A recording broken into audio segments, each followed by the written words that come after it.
Baik, assalamualaikum warahmatullahi wabarakatuh.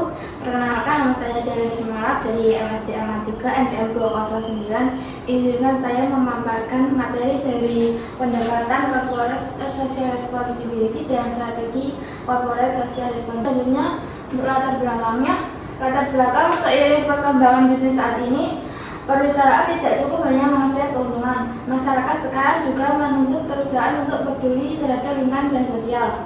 Namun, yang menjadi masalah adalah masih banyak perusahaan yang menjalankan CSR hanya sebagai formalitas atau pencitraan, sehingga dampaknya belum maksimal dan tidak berkelanjutan. Selanjutnya, rumusan masalah dan tujuan.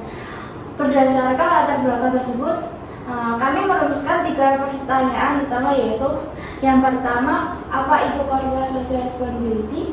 Yang kedua, apa saja pendekatannya? Yang ketiga, bagaimana strategi yang efektif? Tujuan dari pembahasan ini adalah agar kita bisa memahami CSR tidak hanya secara teori, tetapi juga bagaimana penerapannya secara nyata dalam perusahaan. Selanjutnya, konsep CSR. Jadi secara umum CSR adalah tanggung jawab perusahaan terhadap semua pihak. Tidak hanya pemegang saham, artinya perusahaan harus memperhatikan dampak dari setiap aktivitasnya terhadap masyarakat dan lingkungan. Jadi CSR ini menekankan keseimbangan antara keuntungan, etika, dan keberlanjutan. Selanjutnya ada pendekatan CSR. Dalam praktiknya, CSR memiliki beberapa pendekatan yang terus berkembang, mulai dari yang paling sederhana seperti filantropi hingga yang lebih kompleks seperti keberlanjutan. Hal ini menunjukkan bahwa CSR sekarang bukan lagi kegiatan tambahan, tetapi sudah menjadi bagian dari strategi bisnis perusahaan.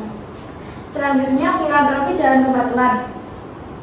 Jadi pendekatan pertama adalah filantropi, yaitu berupa bantuan langsung seperti donasi atau kegiatan sosial.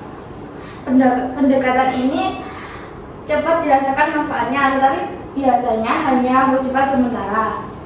Sedangkan pendekatan kepatuhan dilakukan karena aturan hukum. Namun jika hanya fokus pada aturan, CSR menjadi kurang berdampak karena tidak menyentuh kebutuhan masyarakat secara mendalam. Untuk selanjutnya, stakeholder dan triple bottom line. Selanjutnya ada pendekatan stakeholder yang menekankan pentingnya melibatkan semua pihak seperti masyarakat, karyawan, dan pemerintah. Pendekatan ini lebih efektif karena ada komunikasi dan kerjasama. Untuk kemudian ada triple bottom line, yaitu konsep keseimbangan antara profit, people, dan planet. Artinya perusahaan harus sukses secara ekonomi tetapi peduli sosial dan lingkungan. Selanjutnya ada keberlanjutan. Pendekatan keberlanjutan merupakan pengembangan dari pendekatan sebelumnya yang berfokus pada jangka panjang.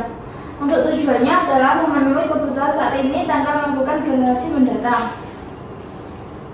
Pendekatan ini juga sejalan dengan program global seperti SDGs yang mendorong pembangunan berkelanjutan.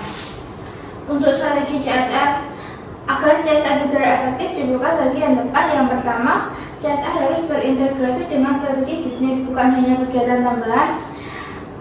Yang kedua, perusahaan perlu memahami kebutuhan masyarakat melalui analisis. Yang ketiga, melibatkan stakeholder agar program lebih tepat sasaran.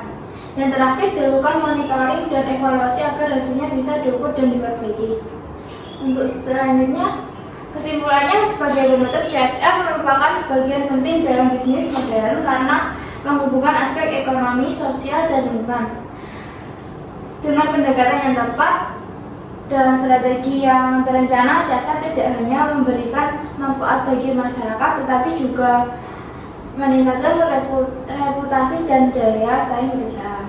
Sekian materi dari saya. Apabila ada kurang lebihnya, saya mohon maaf. Wassalamualaikum warahmatullahi wabarakatuh.